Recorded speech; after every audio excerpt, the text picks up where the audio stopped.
नमस्कार। आज हम बात करेंगे कल जो टोहाना में हुआ, विधायक देवेंद्र बबली द्वारा किसानों को जो भद्दी गालियां दी गई, क्योंकि किसान लगातार आंदोलन कर रहे हैं। किसानों ने साफ तौर पे कहा था कि 3 अध्यादेशों को लेकर के सरकार उनकी बातें नहीं मान रही है और जो भी सांसद विधायक होगा उसका विरोध किया जाएगा। इसी को लेकर के कल टोहाना में विधायक का विरोध किया गया। तो विधायक ने किस तरीके से यानी कि किसानों को गाली दी, विवाद कहीं ना कहीं गर्मा गया। आज बहुत सारे किसान वहां पहुंचे हैं, किसान नेता पहुंचे हैं, चटुनी वहां पहुंचे, कई सारे किसान वहां टोहाना में पहुंचे। किसानों का जमावड़ा कहीं ना कहीं है। एक बार फिर तूल पकड़ता जा रहा है मामला। तो आपको बताएं, अभी हाल ही में आपने देखा होगा कि किस तरीके से किसानों का विवाद हुआ था, लाठीचार्ज किसानों पे हुआ था हिसार के अंदर। एक बार फिर टोहाना में गर्मा गया। तो हमारे साथ पैनल पे कई सारे लोग हैं, उनका मैं परिचय करा देता हूँ। रामकिशन महलावत जी है, भारतीय किसान यूनियन से है, कांग्रेस से है धारी अरोड़ा जी हैं, और भारतीय किसान यूनियन चटुनी ग्रुप से जो है समय सिंह जी हैं, और हमारे साथ वरिष्ठ पत्रकार है महावीर सिंह निरानिया जी, और इनेलो के प्रदेश प्रवक्ता हैं हमारे साथ रजवन डहीनवाल जी। तो तमाम लोग हमारे साथ है। सबसे पहले समय सिंह जी, सुन पा रहे हैं मुझे? हाँ जी, सुन पा रहा मौलाना जी। कल जो लाठीचार्ज हुआ है, यानी कि जो विरोध हुआ है, जो गाली यानी कि दी गई है, किस तरीके से जो कह रहे हैं कि हमारी गाड़ी को तोड़ दिया गया, देवेंद्र बबली जो कह रहे हैं, और किसानों ने जो किया गाली गलौज जो हुआ, किस तरीके से देखते हैं उसको?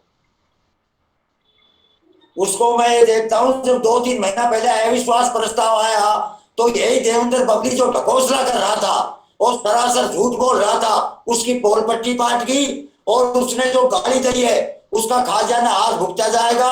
हिसार में भी इन लोगों ने हमारे साथ करा था, तो हमारे रामकिशन जी भारी टीम गई थी। जैसे सरकार ने घुटने टेक दिए थे देवेंद्र बबली का वो इंतजाम होगा आने वाले दिनों में। ये झूठा साबित हुआ। इसने अविश्वास प्रस्ताव जो प्रोपगंडा गिरा था मोहनलाल जी, उसकी सच्चाई सामने आ गई। तो आज हमारे नेताजी सब मोर्चा के सब नेता पहुंचे हैं। हम भी जाने वाले थे, लेकिन अब जो शाम तक फैसला होगा तो हम भी जाएंगे और इस पब्लिक का परमानेंट इलाज करेंगे। ठीक है, ठीक है। तो महलावत जी, सुन पा रहे हैं मेरे को?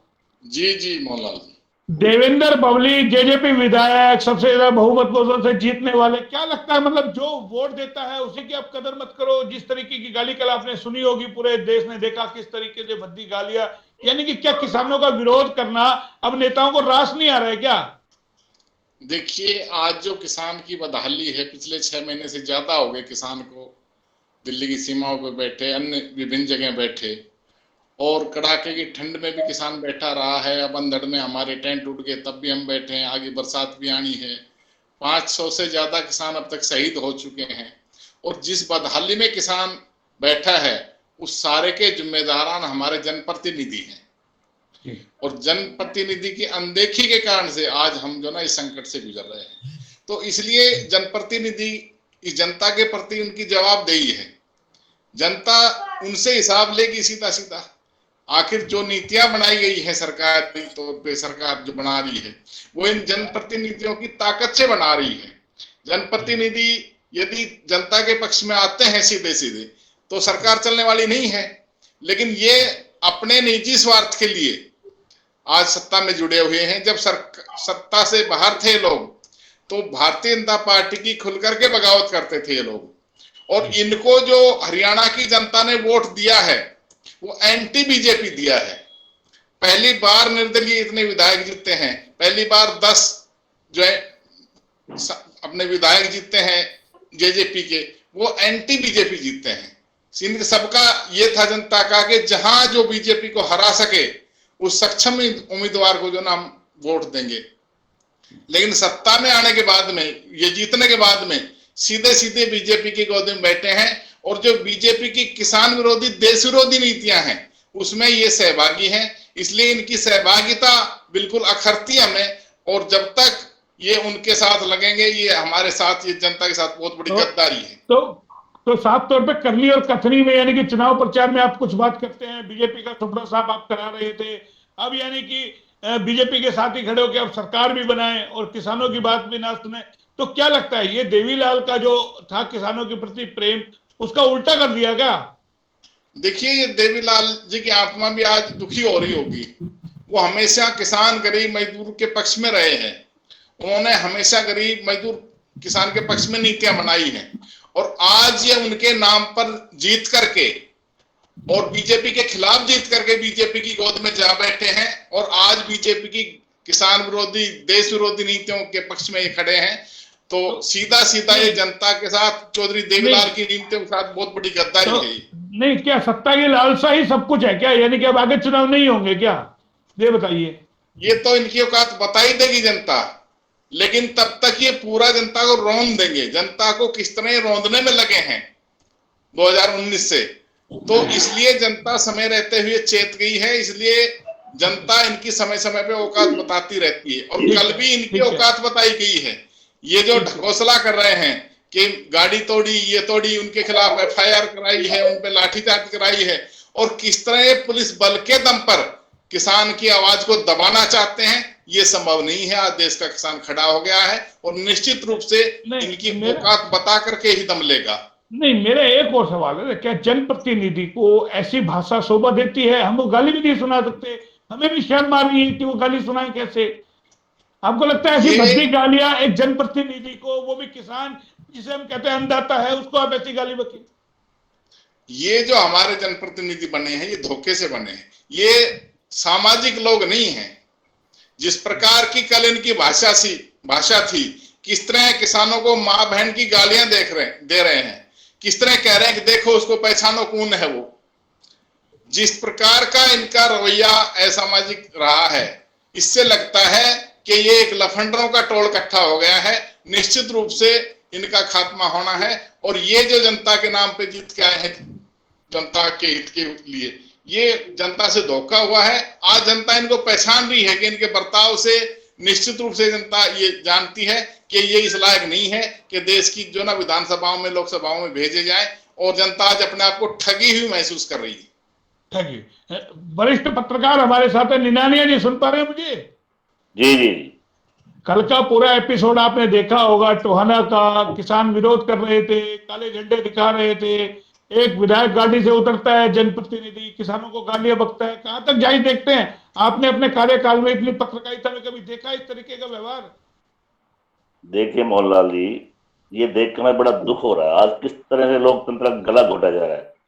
आज किसान 6 महीने से बैठे हैं, किसानों का कसूर क्या है? अपनी मांग तो मांग रहे हैं सीधे सीधे, और जनप्रतिनिधि गिरगिट के रंग बदलते हैं। अब देखिए जो बबली जी हैं वो उस पहली बार तो क्या कह रहे, भाई हमें किसान घुसने नहीं दे रहे, किसी को नहीं घुसने देंगे। अपने उनसे जो अपने नेताओं से, भाई आप कच्छी पहरो, लोहे की चड्डी पहरो, डायमंड डालो, और उनका इनकी नीतियां कुछ दोगली, इनकी दोगली नीतियां मैं तो कई कई दर्जन नीतियां हैं, कहते कुछ है करते कुछ है। अब कल कहते हैं इनका शीशा फोड़ दिया हमारे, अब एक शीशे से उनकी कितनी चोट पहुंची है। किसानों की टांग तोड़ रहे हैं, किसानों का सर फोड़ रहे हैं, किसानों पर एफआईआर दर्ज कर रहे हैं, कैनन वाटर चला रहे हैं। क्या क्या जुल्म नहीं करे? किसानों का कसूर क्या है जो आज हमारे अपने देश में किसान इस तरह से इनके शिकार हो रहे हैं? मांग है, मांग तो मैं तो अंग्रेज, हमारे पूर्वजों ने देखा, अंग्रेजों के सामने भी ऐसा होता था। एक अंग्रेजों से ज्यादा पूर्व ये इतने हो गए, बड़ा दुख व्यतीत होता है आज हम देख के। 500 किसान मर गए, इनको कोई संवेदना नहीं इनके प्रति, इन किसानों के प्रति। ये अपनी बात करते हैं, हमें सत्ता कैसे जाए, कोशिश कैसे करें, हमें क्या करना है, हमें अपनी कैसे चलानी है। तो इसकी क्या निंदा भी करना, क्या बड़ा दुख है, क्या करें? तो हमारे वक्ताओं ने सारी बातें बता रहे हैं। तो ये सरकार का जितना भी इनको कहा जाए बड़ा निंदनीय है। आप मानते निंदनीय है? ठीक है, रजवन जी, रजवन जी को पैनल पे लाए। रजवन जी, सुन पा रहे हैं मुझे? जी बिल्कुल। क्या कहेंगे? देखिए, कल तक आप कहते थे आप ही की पार्टी में थे, इनेलो एक थी, फिर अलग हुई, देवीलाल के वही पोत्र हैं और उन्हीं की पार्टी के विधायक है, पहले कुछ और कल कुछ। यानी कि कल जो एपिसोड हुआ, कहीं लगता है शर्मसार होने वाली स्थिति। हम किसानों को इतनी भद्दी गाली बकेंगे? क्या एक सत्ता का नशा? देखिए, बात देवीलाल जी की करें तो वो एक शख्सियत थी जिनके नाम से लोग आज अपनी दुकानें चमकाने का काम कर रहे हैं। चौधरी अभय सिंह चौटाला पहले भी कह चुके हैं, आज भी कह चुके हैं, चौधरी ओम प्रकाश चौटाला भी कह चुके हैं कि वो ताऊ देवीलाल की नीतियों को बेचने का काम कर रहे हैं, जिन्होंने भारतीय जनता पार्टी के खिलाफ वोट मांगने का काम किया। कई जमुना पार करने की बात कर रहे थे, लेकिन वो बाद में उन्हीं की गोद में बैठकर और आज हरियाणा की जनता को ठगने का काम कर रहे हैं, लूटने का काम कर रहे हैं। रही बात देवेंद्र बबली की, अकेला देवेंद्र बबली ऐसा नहीं है, इसके साथ ये और भी है। जिस प्रकार महिलाओं जी कह रहे थे कि ये टोल है, ये वास्तव में ये गुंडों का टोल है, जिनकी भाषा जो अमर्यादित भाषा का प्रयोग तो मिनट मिनट में करते हैं, उनका कोई लेवल नहीं है। कई किसानों को अभी तो ये ठीक है, यहाँ पे तो गालियों की बात कर रहे हैं, खालिस्तानी पाकिस्तानी पता नहीं क्या क्या कह के उनको अपमानित करने का काम किया है। कहीं उनको कहीं पर भी अगर एक आदमी की मांग है, अगर वो नहीं मांग रहे तो ठीक है, वो अपनी शांतिपूर्ण तरीके से अपना प्रदर्शन कर रहे हैं, अपना रोष उनका है, वो अपना करता रहेंगे। लेकिन आप उनको बीच बीच में जाके उनके दर्द को, उनके घाव को कुरेदने का काम क्यों कर रहे हैं, जब उन्होंने ये कह रखा है कि या तो आप हमारी मांग मांगने में हमारा सहयोग करें, और अगर आप हमारा सहयोग नहीं कर सकते तो फिर आप हमारे बीच में आके ये क्यों कहते हैं कि भाई ये आपके साथ जाती हो रही है। पहले तो वही देवेंद्र बबली जो किसानों के पक्ष में अपनी स्टेटमेंट दे रहा था कि मेरे अकेले इस्तीफे देने से क्या हो जाएगा, मैं आप कम से कम आपकी आवाज को मजबूत करने का काम तो करूंगा। लेकिन आज जिस प्रकार से उनका जो रवैया सामने आया है, जो उनका असली चेहरा सामने आया है, ये एक बड़ा ही दुर्भाग्यपूर्ण है। और ऐसे लोगों की पोल खुल रही है। किसान आंदोलन अकेला किसान आंदोलन से मतलब किसानों का नुकसान नहीं है। इन नेताओं को जब चुनाव आएंगे तो यही नेता, इनकी असलियत जब सामने आ गई तो जनता के बीच में किस मुंह से जाएंगे। नहीं एक चीज, एक और चीज है ना, जो पक्ष है उसमें भी उन्होंने तो कह दिया, बोले किसान है नहीं, किसान के रूप में भेड़िए हैं। तो आप ये बताइए, मैं यही तो पूछ रहा हूँ ना, मतलब वही तो चीज मैं आपको बता रहा हूँ ना कि किसानों को क्या क्या शब्द दिए जा रहे हैं, क्या क्या नाम दे रहे हैं, किसानों को कितना बदनाम करेंगे, ये इनकी सोची समझी चाल है कि कैसे न कैसे करके किसानों को बरगलाकर, बहकाकर, धमकाकर, उनको कोई नए नए नाम देकर और ये आंदोलन को खत्म करें और इनका रास्ता साफ हो। ये जो लूटने की जो इनकी नीति है, उस नीति को अपनी जारी रख सके। मतलब ये किसानों के हित में नहीं है, ठीक है, ये केवल उनके नाम पर राजनीति करने का काम करते हैं। ठीक है, धारी अरोड़ा ये सुन पा रहे हैं मुझे? हाँ जी सुन पा रहा हूं। आप कांग्रेस से है, लगातार आप ही पे आरोप लगता है कि ये सब कांग्रेस का करा कराया है, किसान है नहीं, और जो आप पीछे से सपोर्ट कर रहे हैं, आप यानी कि विरोध करवा रहे हैं। किसान तो उनकी योजनाओं से बहुत ज्यादा खुश है। क्या आपके पास इतना हो गया कि आप किसी को यानी कि आंदोलन करवा सकते हैं, किसानों को भड़का सकते हैं? मेरी बात सुनिए, कांग्रेस में क्या इंसान नहीं है या कांग्रेस में दिल नहीं है? ये जो धरना दे के हमारे किसान भाई बैठे हैं, ये इंसान ही है, यानी भारत के लोग हैं। हमारा फर्ज बनता है, हर एक पार्टी का फर्ज बनता है, हर एक इंसान का फर्ज बनता है कि आज हमें किसानों के साथ खड़ा होना चाहिए, ना कि उनके विरोध में। आज अगर किसान ना हो तो हम खाना कहां से खाएंगे? आज कितना अनाज हमारा विदेशों में जाता है, कितना चावल विदेशों में जाता है। ये क्या भाजपा या जेजेपी बनाती है? ये किसान ही तो उगाते हैं। आप बताइए, अगर मैं किसानों के साथ जाके खड़ा होऊंगा या इनेलो वाले किसानों के साथ जाके खड़े होंगे या हमारे महावीर निनानी के किसानों के साथ जाके खड़े होंगे, तो ये क्या देश विरोधी हो गए? कोई किसी के साथ तो लगेगा। ये कोई किसान आतंकवादी नहीं है जो ये ब्लेम लगा रहे हैं। अभी आपने देखा इन्हीं किसानों ने कोरोना के टाइम में कितनी सेवा की देश में। ये कहाँ के किसान है? हिंदुस्तान के ही तो किसान है, हमारे हरियाणा के हैं, पंजाब के हैं। नहीं, लेकिन सवाल तो ये उठ रहे हैं ना, आप लोग किसानों के कंधे पर राजनीति कर रहे हैं, किसानों को आगे करके आप राजनीति कर रहे हैं। सत्ता पक्ष तो ये आरोप लगा रहे हैं ना कि आप किसानों का क्यों साथ दे रहे हैं, 3 बिल का आपको साथ देना चाहिए। किसान के सिर्फ अनाज बोना जानते हैं, किसान आज के टाइम में देश चलाना जानते हैं, देश चलाया भी है। भारत का इतिहास रहा है, कितने बड़े बड़े किसान नेता रहे हैं। आज की जो रैलियां होती है, ये मोदी शाह जो तानाशाही कर रहे हैं, कोरोना के टाइम में ये किसान लोग क्यों धरने पे बैठे? कभी आप इस बात का सवाल करो सरकार से कि ये लोग किस लिए बैठे? तो आप खुल के कहो ना कि आप किसानों के साथ, खुल के आप आओ ना मैदान में। कमाल की बात है, किसान मेरे भाई है, किसान मेरे दोस्त है, किसान हमारा अन्नदाता है, क्यों नहीं साथ होऊंगा मैं उनके? तो आप खुल के आओ ना। नहीं, आप खुल के आओ ना। मेरे भैया वो गलत नीति के लिए नहीं बैठे हैं, वो गलत नीतियों के साथ नहीं है। उनकी जो मांगे जायज है। क्या कभी किसी की सरकार ने उनकी कोई मांगे नहीं मांगी? आप बताइए। नहीं, राजस्थान में आपकी सरकार है ना, तो आप एमएसपी वहां क्यों नहीं देते? एमएसपी कानून राजस्थान में बनवा दो आप। मेरे भैया मेरी बात सुनिए, ये जो सेंटर में बैठी है सरकार, आज कांग्रेस से सवाल किया जाता है, यही सवाल सेंटर में बैठी सत्ता के साथ क्यों नहीं करे? अब मान लो देवेंद्र बबली जी है, झूठा आरोप किसानों पे लगाया कि मेरे निजी पीए साहब को मारा गया, वीडियो देखी है लोगों ने, पुलिस प्रशासन था, क्यों नहीं वहां पर इस्तेमाल किया गया पुलिस बल का? अगर उनके शीशे तोड़े गए, उनकी एंडीवर जो है उनके साथ कोई शीशा नहीं टूटा गया, सरासर आरोप लगाए जा रहे हैं। अभी पिछले दिनों में आपने हिसार में देखा था, जय जवान जय किसान का नारा लगाते हैं ये लोग, जवानों के साथ क्या हो रहा है हमारे भारत में, किसानों के साथ क्या हो रहा है हमारे भारत में, अगर आपने देखा हो तो दुर्विज्ञान, दुर्विज्ञान। आप जवान देख लीजिए, हमारे बॉर्डर पे बैठे, वो वहां खड़े होते, हम चैन की नहीं सोते, उन्हें खाना नहीं मिल रहा टाइम पे, खाना देखिए 2 कौड़ी का खाना नहीं है। ठीक है, ठीक है मेलावत जी, ठीक है, मेलावत जी, जो ये एपिसोड हुआ, क्या रणनीति बना रहे हैं आप किसान लोग? तमाम कोई रणनीति बना रहे हैं कि इस तरीके से, जैसे आज मीटिंग हो रही है, टोहाना के अंदर किसान पहुंचे हैं सैकड़ों की तादाद में, हिसार में जो घटनाक्रम हुआ, हुजूम उमड़ा, 26 तारीख को आपने काला दिवस मनाया, काले झंडे दिखाए। देखिए, किसान इस देश को बचाने की लड़ाई लड़ रहा है, और इसमें जो भी देशद्रोही ताकतें, चाहे वो हमारे जनप्रतिनिधि के रूप में है, चाहे कॉरपोरेट के रूप में है, चाहे वो मीडिया के रूप में है, चाहे वो किसी और रूप में है, उनका डट करके मुकाबला कर रहा है। पिछले 6 महीने से ज्यादा हमें हो गए हैं, हमारी 500 से ज्यादा शहादतें हो चुकी हैं, टेंट बिल्कुल इस तूफान में उड़ गए, आगे बरसात आनी है, तो भी हम निश्चित रूप से इनको हरा करके और इस देश को बचा कर ही दम लेंगे। ये बबली की तो कुछ औकात ही नहीं है, ये तो चौधरी देवीलाल जी की जो ना पार्टी के सहारे जीतते हैं, उनके नाम पे जीतते हैं, और इस नाम पे जीतते हैं कि हम बीजेपी के जो ना विरुद्ध में खड़े रहेंगे। लेकिन अब ये उनके हाथों बिके हैं, उनकी भाषा बोल रहे हैं, तो इनका असली चेहरा तो आ ही गया है। नहीं, सवाल ये नहीं है, लेकिन ये बता देना चाहते हैं कि अब बड़ी जो भी फार्मर हैं, एंटी नेशन हैं, उनको निश्चित रूप से हम जो ना इस देश में धराशायी करके ही दम लेंगे।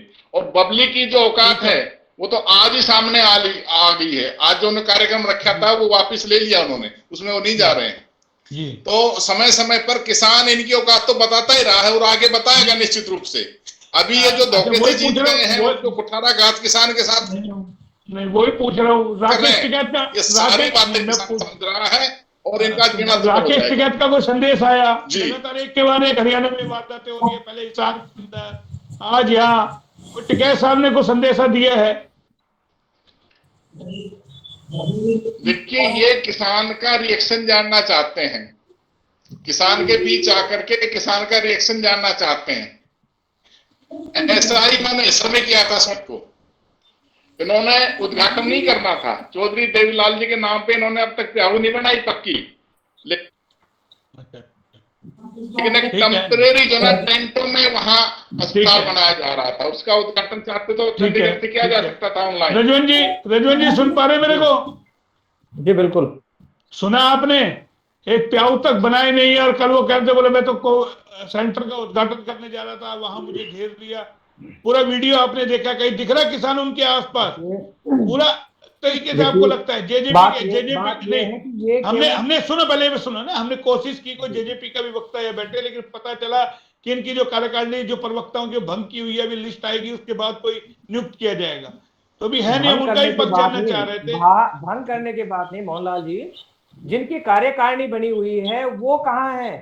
मतलब ये कोई जरूरी नहीं है कि किसी व्यक्ति विशेष को कभी भी, अब जब पार्टी सत्ता में है और सत्ता पक्ष से कोई भी आकर इस चीज का जवाब तो देना उन्हीं का बनता है ना तो बीजेपी का कोई व्यक्ति सामने आ रहा है, ना जेजेपी का कोई व्यक्ति सामने आ रहा है। आज किसान 6 महीने से ज्यादा हो गए वो सड़कों पर बैठे हुए हैं, उनकी मांग अगर नहीं मान रहे और उनको कहीं वो कांग्रेसी कह रहे हैं, कहीं इन लोग कह रहे हैं, ये भारतीय जनता पार्टी की सोच गलत नहीं है, क्योंकि इनकी पार्टी में जो लोग हैं वो किसान तो है ही नहीं, ये तो इनके पार्टी के तो लोग पता नहीं कहां से आ गए ये तो, लेकिन जो इनेलो के जो लोग हैं वो तो है ही मजदूर, किसान और मजदूर की पार्टी है। लेकिन सत्ता पक्ष तो ये कह रही है ना, जितने भी आप विपक्ष के लोग, आप भी विपक्ष में है, कांग्रेस भी है, आप लोग करवा रहे हो भाई, किसानों को तो आप लोग भड़का रहे हो ना। मैं तो खुद भाई यही चीज कह रहा हूँ ना कि हमारी पार्टी तो है ही मजदूर और किसानों की पार्टी। अब बताओ, अगर हमारी पार्टी तो जो उसमें वर्कर है, अगर वो उसका काम क्या है बेसिक, अगर हमारी पार्टी का जो पीछे से देखेंगे तो वो सारे किसान परिवार से ही चल रहे हैं। हमारे में कहां से पूंजीपति आएंगे? हमारी पार्टी तो है ही मजदूर किसानों की पार्टी। तो अब भारतीय जनता पार्टी को तो आरोप लगाने से मतलब है, सरकार में वो है और 7 साल से सरकार में है, लेकिन इसके बाद पीछे की बातें चलती है, वो शायद 70 साल से गाना गाने लग जाती है। इसका मतलब तो उनके अनुसार, तो भारतीय जनता पार्टी के अनुसार तो देश आजाद ही 2014 में हुआ था। उससे पहले तो हम गुलाम थे, उससे पहले तो यहाँ पे सुई भी नहीं बनती थी, इसके बाद ही सब कुछ बनने लगा है। धारी जी मुस्कुरा रहे हैं। धारी जी क्या बात है, बड़ी हंसी आ रही है आपको। धरीवाल साहब ने तो बहुत बढ़िया बात करी। हम तो 2014 से पहले तो पत्थर रगड़ के आग लगाते थे, कुछ नहीं था हमारे भारत में, क्या नहीं था भारत में। आज ये जो विदेशों में जाके, जब ये नए नए प्रधानमंत्री बने, विदेशों में जा जाके इतने करोड़ वहां दिए, इतने करोड़ वहां दिए, ये क्या अपने दहेज में लेके आए थे? आज जो ये बड़ी बड़ी कंपनियां बेच रहे हैं, ये किसकी बनाई हुई कंपनी है?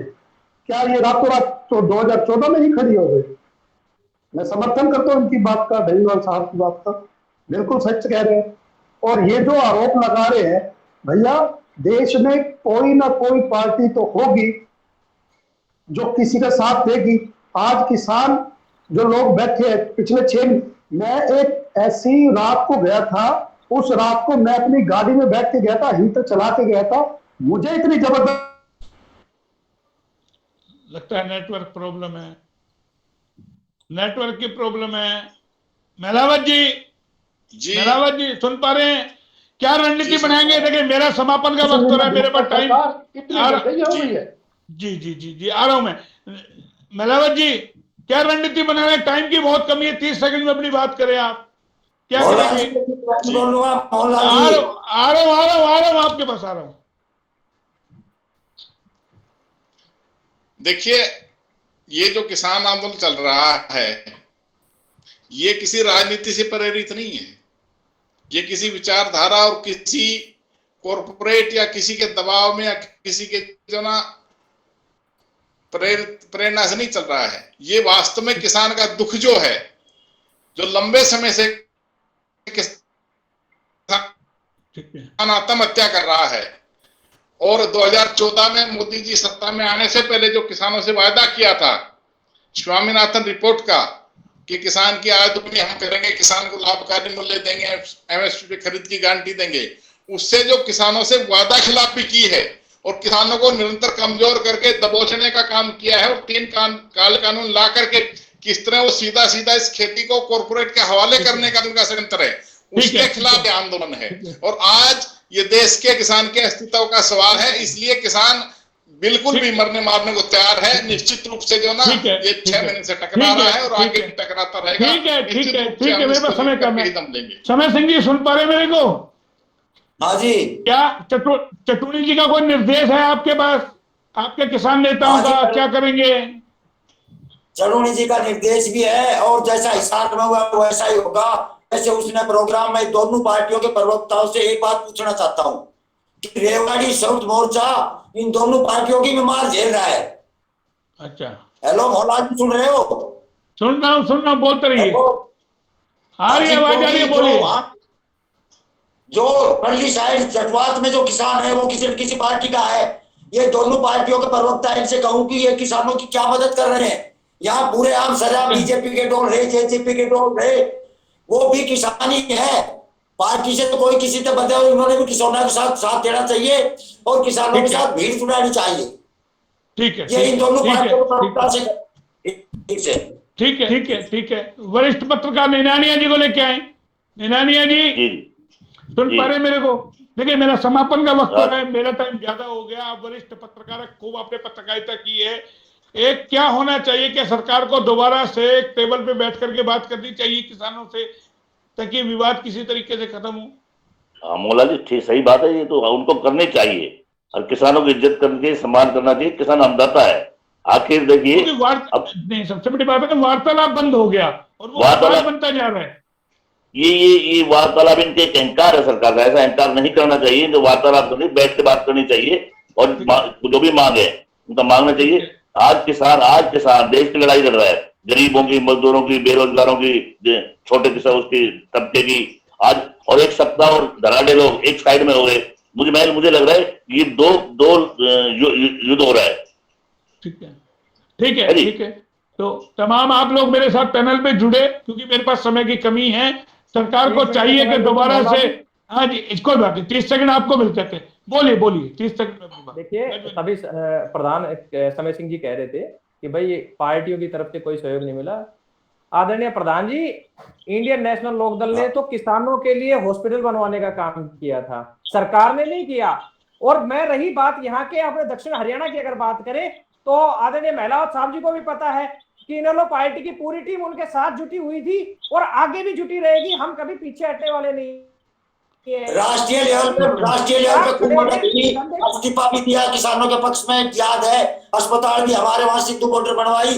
लेकिन रेवाड़ी के संयुक्त मोर्चा की बात कहूँ प्रधान जी, अच्छा, रेवाड़ी मैं सिर्फ वही चीज आपको मैं बताना चाह रहा हूँ कि एक बार ये कोविड का जो सिस्टम है, जो कहीं ना कहीं एक बार जो सरकार ने जो बनाया हुआ है, 7 तारीख के बाद जैसे ही माहौल बनेगा, एक बार पूरी इंडियन नेशनल लोकदल की पूरी टीम आपके साथ बैठने का काम करेगी।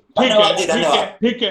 तो तमाम आप लोग मेरे साथ पैनल पे जुड़े, बहुत बहुत धन्यवाद। सरकार को चाहिए कि एक बार फिर टेबल पे बैठे बातचीत करें। इस तरीके के रोज विवाद कहीं ना कहीं भाईचारे को भी खराब कर रहे हैं, और किसानों के जो आंदोलन है वो भी कहीं ना कहीं उस पर भी कई सारे सवाल खड़े हो रहे हैं, लोग भटक रहे हैं। तो जाहिर है, और हमारे जो जनप्रतिनिधि है उनको अपनी भाषाओं पर संयम रखना चाहिए कि अन्नदाताओं को हम किस तरीके से बोल रहे हैं, स्वयं आईने में झांके, ताकि सब कुछ तस्वीर सामने हो जाए। तमाम आप लोग मेरे साथ जुड़े, आपका बहुत बहुत धन्यवाद। फिर आएंगे किसी नए टॉपिक के साथ, तब तक के लिए नमस्कार।